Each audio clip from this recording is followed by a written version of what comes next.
cell was silent. She sat on the cold floor facing the door, her head leaning against the wall, struggling to keep her eyelids from fluttering shut. Was it late? How long had she been awake? Time had ceased to have any meaning for her. Everything was twilight in her metallic hell. She shot a glance at the piece of metal she'd ripped from the wall. The edges were still smeared with her blood, and she could feel her own heartbeat in her palms. It wasn't much of a weapon, but it was sharp and it was solid. Lucas would have to come back at some point. Her stomach growled, and she racked her brain. How long had she been down here? Was she missed yet? Rory must have realized by now that she was missing and would be raising the alarm. He wouldn't rest until she was safe at home. She hugged her knees to her chest, shivering from cold or from loneliness. Someone had to be looking for her. Eden hastily wiped a tear from her face. Lucas could be back at any moment, and he wouldn't catch her falling to pieces in the dark. Not today. There was no sun to rise or set. There were no patrols through the hallways or meals brought to measure the time by. Eden's stomach stopped growling eventually, giving up in the face of neglect. Her eyelids drooped, but the floor was too hard and the room too cold, and she was too scared to sleep. Eventually the footsteps came again, closer and closer down the hallway. Eden jolted out of her half-sleep and held her breath. The steps were definitely coming closer. She touched the metal sheet leaning against the wall behind her, where she had tucked it out of view. She would have to be quick and strong, decisive. There would be no room for hesitation. If she could buy just a moment before he realized she was armed, she could make it. The half-twilight turned to darkness as something blocked out the small window of her door. Every part of her tensed. She was coiled tightly like a sprint. The door creaked open, groaning in protest, and hesitated halfway open. "Don't do anything stupid." Lucas's voice was low and full of warning. "I don't want to have to do this the hard way." Eden brace herself. The door swung the rest of the way open, and there he was, framed in the orange light of the hallway. "I come in peace, all right," he said. He held his hands up and smiled at her, lopsided and lazy, a gesture she was sure was intended to be disarming. Eden let herself flinch as he held up his hands. "Not yet." "What do you want?" Eden asked, for what felt like the 100th time. She fired her questions as rapidly as she could. "Why am I here? Where am I? Who are you?" He lingered in the doorway and furrowed his brow, not in the way Rory did when he was concerned or confused, but in a darker way that drew his face into a scowl. "Not yet." "Slow down," he said. "I'm not here to answer your questions. You're here to answer mine. Starting now." "Not yet." Fine. "I don't know anything, and if I did, I wouldn't tell you anything. Where am I, and what do you want? Cooperate, and maybe you'll get fed. Now, tell me about the weapon." He knew. He'd seen it. Had he? Either way, she'd hesitated too long, waiting for his eyes to drop from her, waiting for his tense posture in the doorway to relax. Stupid. He stepped into the room and let the door close behind him. She'd lost her opportunity. "I don't know what you mean," she said through gritted teeth. "What weapon?" Lucas laughed. "She is not going to tolerate this stupid act the way I am. We know that Cardinal Enterprises is smuggling paradisium into the city for a reason. What kind of a weapon are they building? And why?" "I don't know what you're talking about," Eden snapped. Paradisium. That same word that had made Rory so angry. What was he involved in? "What weapon?" Lucas mimicked. "Very convincing. Our intel tells us that construction on the weapon has begun. I'll ask you one more time. What is the weapon?" "Weapon? There is no weapon. I don't know what you're talking about. Let me go, or you'll be sorry." He snorted. "I doubt that. If you're not ready to talk now, that's fine. You'll be too hungry and tired soon. And if you wait long enough, you'll be lucky enough to meet her, although I don't think you want that." "Really, Eden, this doesn't have to be so difficult. Just tell me what I need to know, and no one needs to get hurt, including you. Think about it, okay?" Lucas shook his head a bit sadly, but he gave Eden another one of his lopsided smiles before he turned and opened the cell door. He turned his back to her, finally. "Now." Eden lunged forward, seizing the split second of distraction. The metal sheet whistled as it swung through the air, colliding with the side of his face. He cried out and staggered to the side, holding the side of his head. Redness was leaking through his fingers. Eden didn't let her eyes linger. She shoved past him as he tried to get his bearings, her cold muscles screaming in protest as she flew out the door. She turned left out the door, her feet pounding against the steel floor. Lucas was shouting behind her, his words an incoherent blur against the wind in her ears. She took another left at the end of the hall, the identical steel walls washed in orange light and melting together into an unchanging landscape. Was she escaping, or just driving herself deeper into the labyrinth? At the end of the next hall, she threw herself to the right, not bothering to look down the left hall. She zigged and zagged, choosing paths at random.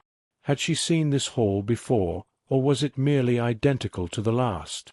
Eden stole a glance over her shoulder. He was there, and gaining on her quickly, though the side of his face was a bloody mess. She swore and stumbled, her stolen glance costing her her balance. Scrambling to catch herself, she pumped her legs harder, ignoring the burn and the pain. Everything was the same. Everything was identical. Every door was unmarked. Eden couldn't let herself slow or think of it. "You can't get out," Lucas shouted from behind her. He didn't sound far behind now. "Stop running." Her legs were burning. The place was a maze. There was no escape. Every hallway looked the same unforgiving steel halls leading to nowhere. She stole another glance backwards. A hand grabbed at her clothing, ripping her shirt, before grabbing again and clutching at her wrist. She tried to wriggle out of his grasp, swinging backwards with her fist as she tumbled down to the ground. It connected with something soft and malleable. He yelped again, but the momentum of her swing threw her off balance, and Eden crashed to the steel flooring, Lucas hitting the ground beside her. His hand was like iron around her wrist. Lucas was panting, and his dark hair was slicked with sweat. He moved quickly, positioning himself over her and pulling her arms behind her back. Eden bit the inside of her cheek hard, fighting to keep from crying out the way he had. She tasted blood. "That was a nice attempt," he said through gasps, fishing 2 long zip ties from his pocket. "You're more trouble than you're worth, and I can't wait until she finds that out." Eden thrashed as he moved his weight off of her, her heart pounding in her chest, but it was no use. She lifted her head and, through the curtain of blonde hair that covered her eyes, she glared up at Lucas. The gash on his cheek was still dripping blood, and purple bruising was already blossoming around the raised gash. He spat blood on the floor. With her hands bound, exhausted and aching, Eden was powerless. Without much effort, Lucas lifted her and threw her over his shoulder, and she bounced against his back all the way back to the cell. He dumped her unceremoniously onto the ground. "I hope you enjoyed this game," he said. "You're going to wish you cooperated with me when you meet her." "Who is she?" Eden demanded, although she had meant to stay silent. He laughed. "You'll find out in the morning. I'm going to leave you to think about your actions for a while." He crouched down in front of her and gently brushed a strand of hair back from her face. She snapped at him, teeth closing inches from his fingers. "Whoa," he said, rocking back on his heels. "I'm not your enemy, Eden. I know it seems like I am. You've been brainwashed by Cardinal Enterprises, but soon you'll see the truth. All I wanted was a little information. But now it's out of my hands. This could have been easy. You could have told me where they're keeping the crystals, where the weapon is being built, what it is. Could have been a quick and easy chat, for the benefit of the city." He shrugged and rose to his feet, hesitating at the door. "Now you'll have to deal with her, and she isn't half as forgiving as I am." With a wink, he left her alone in the darkness. She waited. All that was left to do was wait. Time passed without consequence. There was no food or water brought to mark the passage of time. Eventually her hands went numb behind her back. Hours passed. Maybe days. Her stomach had shriveled away at this point, and her throat was dry and scratchy. Who was this woman, this she that Lucas had been so sure would terrify Eden? And more importantly, where was she? Was anyone even looking for her? By now, surely, her family and Rory knew she was missing. Eden cursed out loud as she realized her cheeks were wet. With her bound hands, she couldn't brush the tears away, and could only leave the evidence of her brokenness where anyone could see it. Eventually, someone would come for her, friend or foe, and when that door opened again, she'd have another chance. How many chances would she have before they just killed her? Whatever information they believed her to have must be valuable, she realized. Her stomach flipped nervously, and a wave of nausea rose in her. What would be more disappointing to her captors? That she was refusing to give up the information, or that she had no information to give up at all? As of now, it was obvious that Lucas believed her to be holding the truth back. Sooner or later, he or she would realize that she had nothing to give up. She sniffled, fighting back another round of tears. It would do no good to dehydrate herself faster than necessary. She could survive this, and if not, she resolved to go down fighting. When the door swung open with its familiar squeal of protest, Eden jolted out of some restless place between sleeping and wakefulness. With every last bit of her strength, she rolled herself to her side and struggled to a sitting position, leaning against the wall for balance. She hadn't even heard the footsteps. Her vision darkened around the edges, and she swayed. She blinked rapidly and tried to focus on the two figures blocking the light from the hall. "She doesn't look nearly as troublesome as you described, Lucas," a woman's voice said disapprovingly. They came into focus as Eden glared at them. Lucas stood just behind a statuesque woman with a mane of dark hair and a sharp hazel stare. Eden's skin prickled. This must be her. Lucas touched a weapon at his side. That was new. They must be done toying with her, Eden decided. They'd brought out the big guns, literally and figuratively. "I think she's learned her lesson finally," Lucas said. The zip ties helped. With the little strength left in her body, Eden spat at his feet. The woman burst into laughter, the loud, unrestrained laughter of a woman who feared nothing and no one. "My goodness," she said finally, wiping her eyes. "I take that back, Lucas. You were right. Who are you?" Eden demanded. "What do you want?" The woman narrowed her eyes at Eden, as if surprised to hear her captive speak out of turn.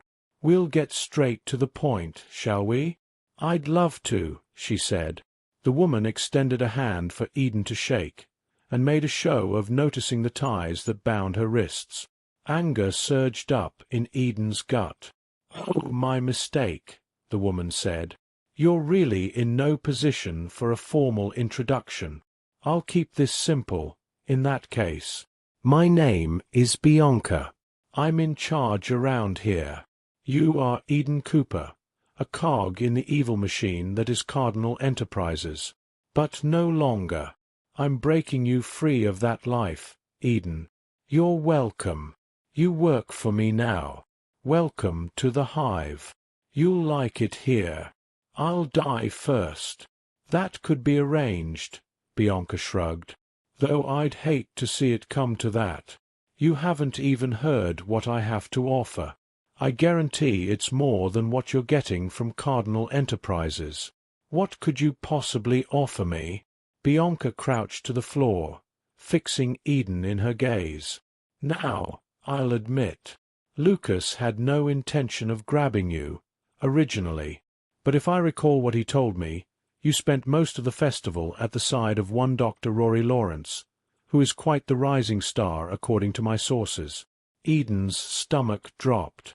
Leave him out of this, she spat. Bianca smiled. A close connection, it seems. Perfect. To make a very long and complicated story short, your Rory is the latest member on Jason Abraham's team, and I happen to know that they have somehow come into possession of a large quantity of a substance called paradisium. I suspect they will quickly develop some kind of abomination with it. How funny that fate saw fit to drop you in my lap. What is it you're asking of me? Eden snip. Her mind was too fuzzy to pass through Bianca's words. Bianca smiled at Eden as if she were a small child with whom she was using her utmost patience. I want you to find out from your little friend, what exactly are they doing with the paradisium? I want you to find out by any means necessary. I won't betray Rory, she said quietly, and he doesn't talk to me about his work. I think you can find a way, Eden. No, Eden said. Suit yourself, she said, standing and spinning towards the door. Lucas stepped out of the way quickly, keeping his eyes fixed on Eden. I don't care how long you keep me here or what you do to me, Eden shouted after her. Never. Oh, Eden, Bianca chuckled and hesitated in the doorway. I'm not worried about you. It's Dr. Lawrence I would worry about. If I can't get information from you, I'll have to go straight to the source. Is he as strong as you are? Or do you think he'll break? Wait. The word burst from her unbidden. There was no choice now. Her heart hurt more than any of the aches in her body. Change of heart? Bianca asked softly. She gave Eden another broad smile, showing every tooth. Her voice dripped with faux concern. I'll have a tray of food sent down. You must be starving, poor thing. Remember this. I take care of my own. It's only my enemies who need to fear me. And you aren't an enemy anymore, are you? Welcome to the hive, Eden. For your first task, I need you to find out everything you can about paradisium and its properties. What are they using it for? Think you can handle that? Lucas, cut her ties. She's one of us now. Bianca swept from the room without waiting for an answer. Lucas, left in her wake, chuckled and raised his eyebrows at Eden. Like I warned you. Not very nice, is she? Before the tray arrived, Eden knew there was no way she'd be able to eat around the lump in her throat. She should let herself wither away, she thought. Wither away rather than betray her friend and feed his work to a terrorist cell. Would that stop Bianca from punishing him?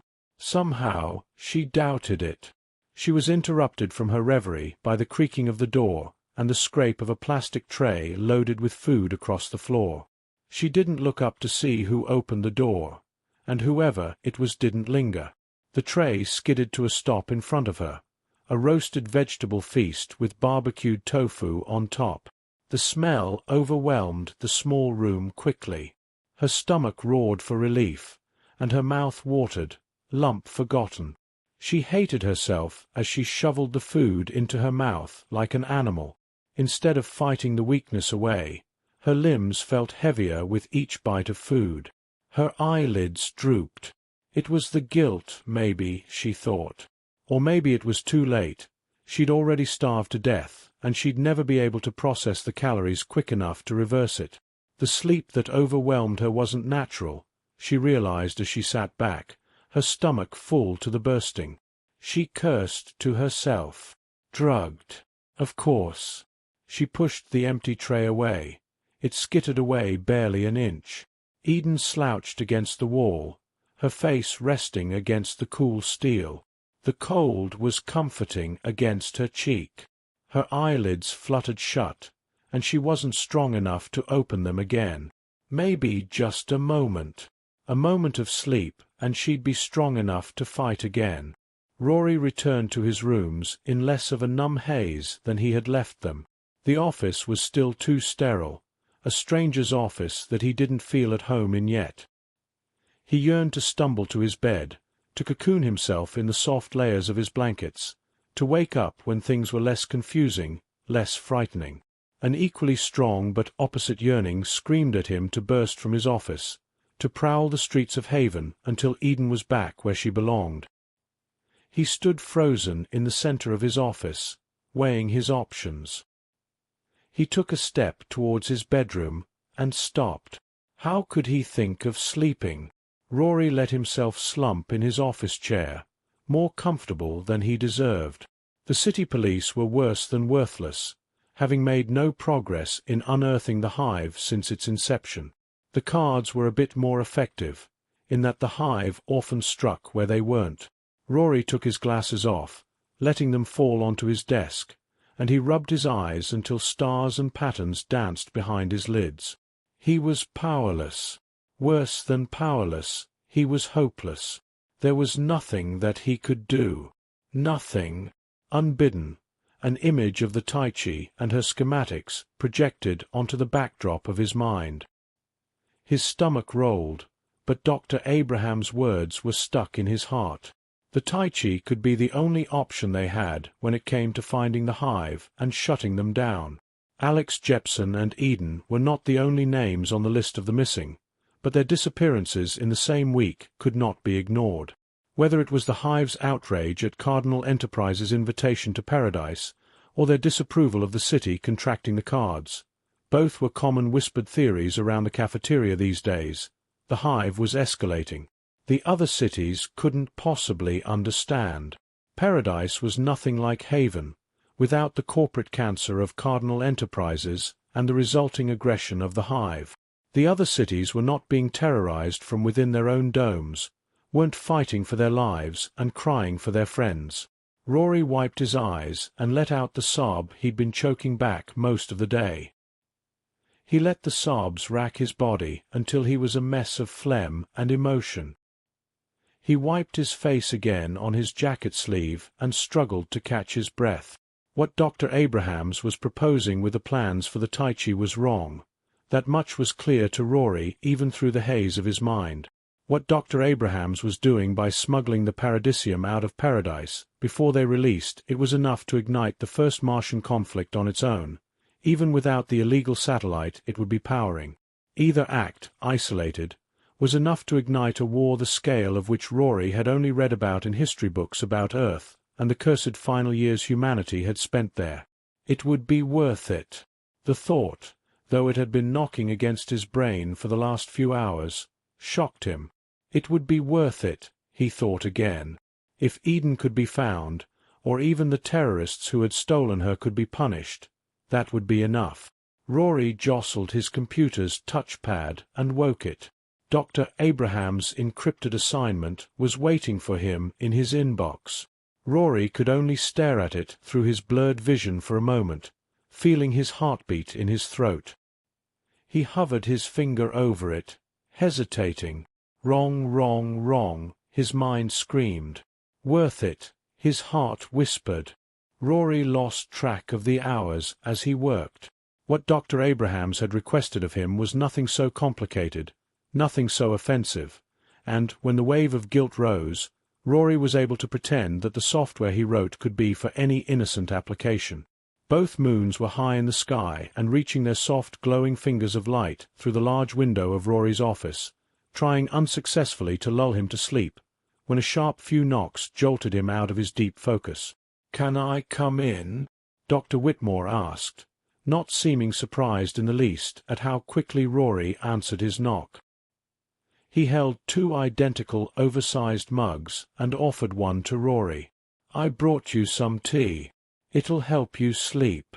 "How did you know I wasn't sleeping?" Rory asked, though he knew the evidence on his face was likely enough. "Call it a hunch." Dr. Whitmore crossed into the room and let himself down into one of the stiff-backed office chairs in front of Rory's desk. He sighed and took a deep drink from his own mug. "I'm sorry, Dr. Whitmore," Rory said, still standing beside the door. "I don't know what to say. What can I do for you?" "Tonight," Dr. Whitmore said, offering Rory's own chair to him with a comfortable gesture. "You should call me Alan. We're colleagues now, anyways. I haven't come here to ask anything of you, Rory, just to bring you tea and offer some friendship." Despite everything else, a little warmth spread through Rory. He took a sip of the tea Alan had brought him, and the warmth spread faster and stronger. The two let the companionable silence reign for a moment. It was nice to have someone near him, another beating heart in the room. "Thank you, Alan. This is excellent tea."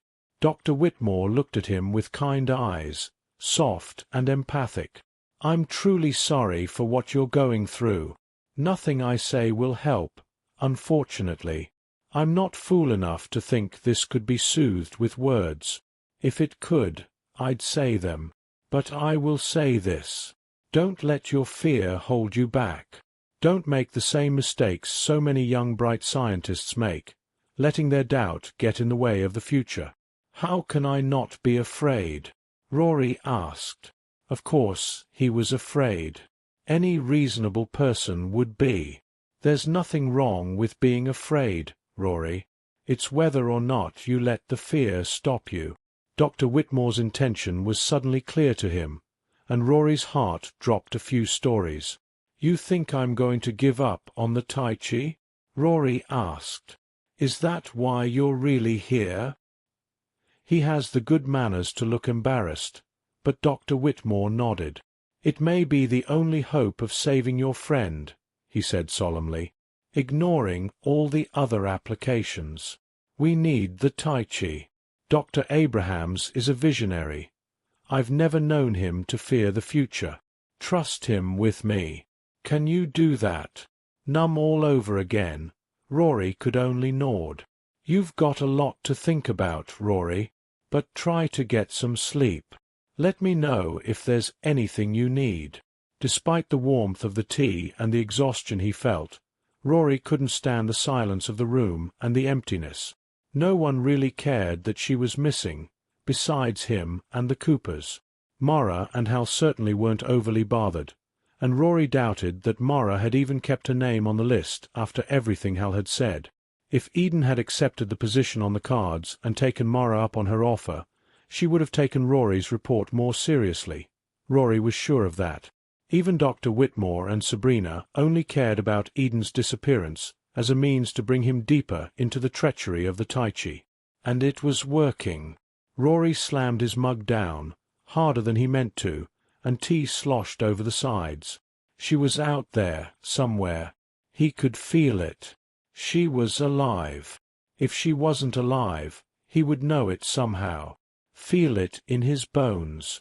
Taking the mug of tea with him, Rory shrugged into his cardigan and slipped on his old boots. No one was out there looking for her. He'd have to do it himself.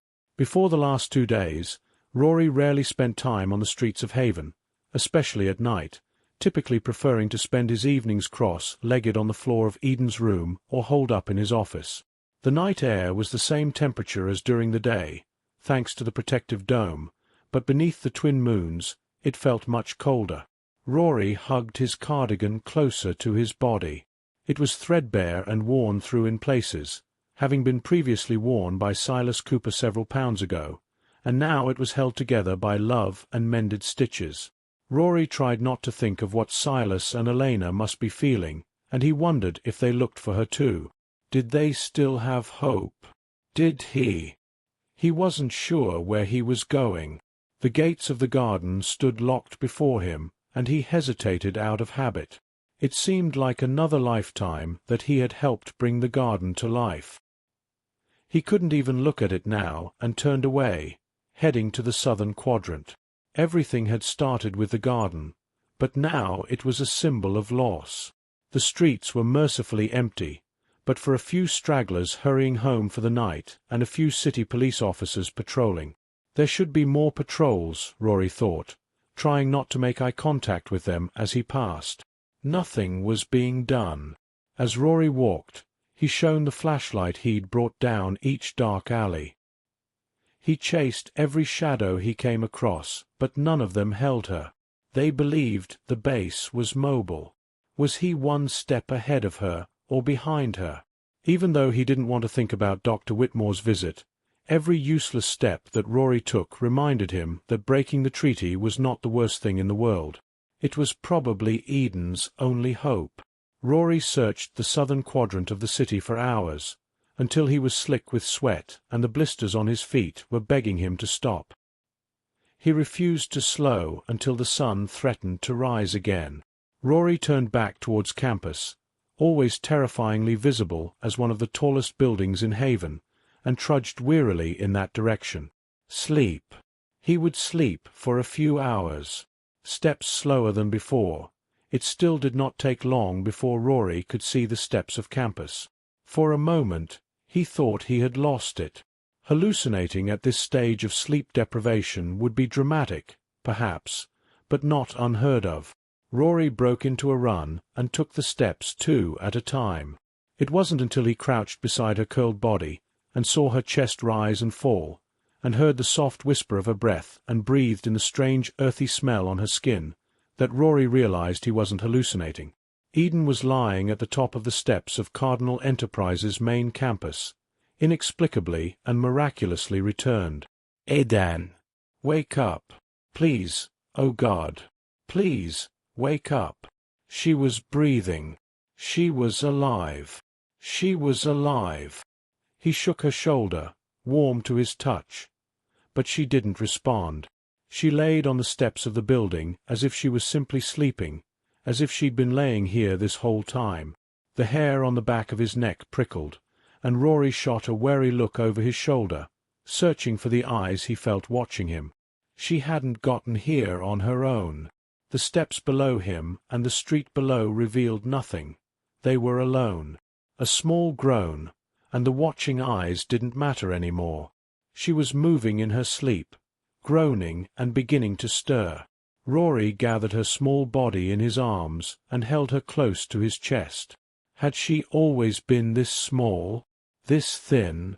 Her face was bruised, and her bones poked at him in a sharp way they usually didn't. But she was alive. Later, when she asked about it, he hadn't been able to recall carrying her to the infirmary, or what he'd said to the doctor there. All he remembered was slumping into the chair at the side of her infirmary bed, her hand in his, and then blessed sleep. When Rory woke, he felt as though he was still dreaming. Sunlight was streaming in through the infirmary windows, illuminating the lone bed and its crisp white sheets, but it was still early. Eden was still sleeping. Her brow was smooth, and her eyes moved beneath the lids rapidly as she dreamed. Her hand was still neatly folded in Rory's. They'd slept so deeply they hadn't moved. There was a soft knock at the door, and a man entered without waiting for any answer. He wore the white jacket and the patient expression of a practiced doctor, and he was consulting the tablet in his hands as he entered. "Oh, I didn't expect either of you to be awake yet," the doctor said, crossing to the bed and examining the displays of the machines hooked up to Eden. It was only then, as the doctor poked around, that Rory noticed the wires and tubes protruding from Eden's uncovered skin. She was wrapped in a blanket, hospital gown poking out and askew. There was a bandage wrapped around each of her wrists. Rory shuddered.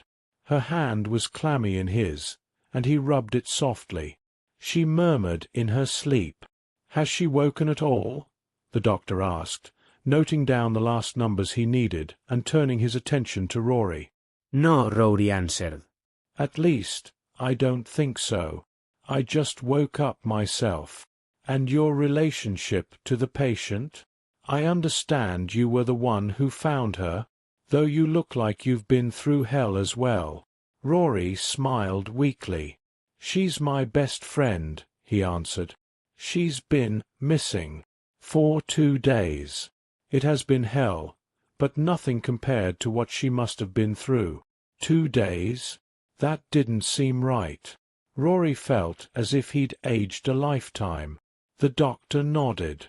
Our blood panel shows some kind of sedative, though I must admit I'm not familiar with the variety. I'd like to try waking her now. You don't think she'd wake on her own? Maybe. But she's slept long enough, and I've got someone here with questions for her. The doctor opened the door of the cabinet near the door. Wait, Rory said before he could think better of it. The doctor stopped, and Rory, who hadn't thought much farther than stopping him from experimenting on Eden, gently squeezed Eden's hand. He touched her face and brushed some of her hair out of her face. She hated it in her face. He tucked it behind her ear, wincing when that revealed the bruising on her face he'd forgotten about. Horrifyingly aware of the doctor's eyes on his back, Rory leaned down and whispered to her. "Eden," he said softly. "Wake up, Eden. Please. It's time to wake up now."